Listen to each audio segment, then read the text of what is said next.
জয় হিন্দ দোস্ত ফ্ৰম আছাম সংবাদ। কি খবৰ আপোনালোকৰ? খবৰ নিশ্চয় ভাল আৰু মোৰ ভাল বেয়া মাজতে চলি আছে। বহুতে মোক কমেণ্ট যোগে সুধি আছে যে দাদা গৃহৰক্ষীত নতুনকৈ ল'ৰা ল'বনে নলয়। তো মই কওঁ নতুনকৈ ল'ৰা ল'ব 5,000, কিন্তু কেতিয়ালৈ সেইটো আপডেট বৰ্তমানলৈকে অহা নাই। আমাৰ গৃহ বিভাগৰ দায়িত্বত থকা মন্ত্ৰী ৰূপেশ গোৱালা ডাঙৰীয়াও নিজৰ ফেচবুক পেজত পষ্ট কৰিছে অলৰেডি যে 5,000 নতুনকৈ গৃহৰক্ষী জোৱান নিযুক্তি দিব, কিন্তু কেতিয়া দিব কি দিব অফিচিয়েল এনাউন্সমেণ্ট এতিয়ালৈকে কৰা নাই বা অফিচিয়েল নটিফিকেশ্যনো বৰ্তমানলৈকে অহা নাই।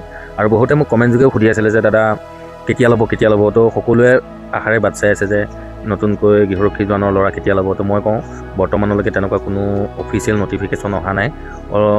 খালি নিজৰ ফেচবুক পেজত আমাৰ হিমন্ত বিশ্ব শৰ্মা ডাঙৰীয়াও দিছে CMO পেজত, আৰু মন্ত্ৰী ৰূপেশ গোৱালা ডাঙৰীয়া দেৱেও দিছে, কিন্তু কেতিয়ালৈ সেইটো আপডেট অহা নাই। আৰু যদি কোনোবা গৃহৰক্ষী জোৱানত যদি সোমাম বুলি ভাবি আছে তেনেহ'লে আপোনালোকৰ নিজৰ জিলাৰ যি ডিষ্ট্ৰিক্ট কামাণ্ডেণ্ট অফিচ আছে আপোনালোকে তাত গৈ এবাৰ খবৰ ল'ব পাৰে।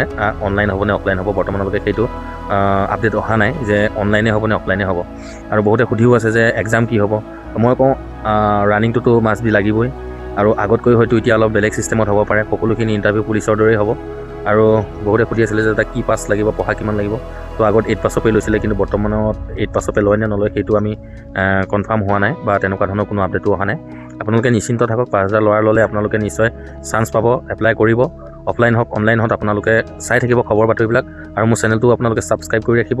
আৰু যদি তেনেকুৱা কোনো ধৰণৰ আপডেট আহে মই মোৰ চেনেলৰ দ্বাৰাতো মই আপোনালোকক জনাবলৈ চেষ্টা কৰিমেই।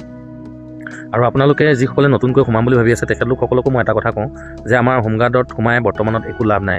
23,000 দৰমহা হ'লে হ'ব কি, 6 মাহ ডিউটি 6 মাহ বহিব লাগে। আৰু আপোনালোকে যদি সোমাই আপোনালোকৰ ভৱিষ্যতটোও বৰবাদ হ'ব। আপোনালোকে পাৰিলে অলপ ভাল এটা চাকৰিত মাথা মাৰক। আমিয়ে বৰ্তমান পস্তাই আছোঁ, 6 মাহ বহি 6 মাহ উঠিব লাগে, 23,000 টকাত ঘৰখন নচলে। আৰু আপোনালোকেও সোমাই আপোনালোকৰ সুন্দৰ এটা ভৱিষ্যত বৰবাদ কৰিব নালাগে।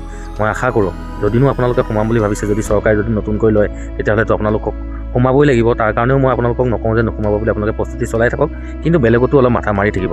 আৰু ভিডিঅ'টো যিমান পাৰে বন্ধুবৰ্গৰ মাজত শ্বেয়াৰ কৰিব, আৰু যদি নতুনকৈ আপডেট আহে মই আপোনালোকক নিশ্চয় দিবলৈ চেষ্টা কৰিম। আপোনালোকে খালি চেনেলটো ছাবস্ক্ৰাইব কৰি ৰাখিব, আৰু আপোনালোকে ক'ৰ পৰা চাই আছে কমেণ্ট এটা কৰি জনাবলৈ নাপাহৰিব। তো আজিলৈ জয় হিন্দ, জয় ভাৰত।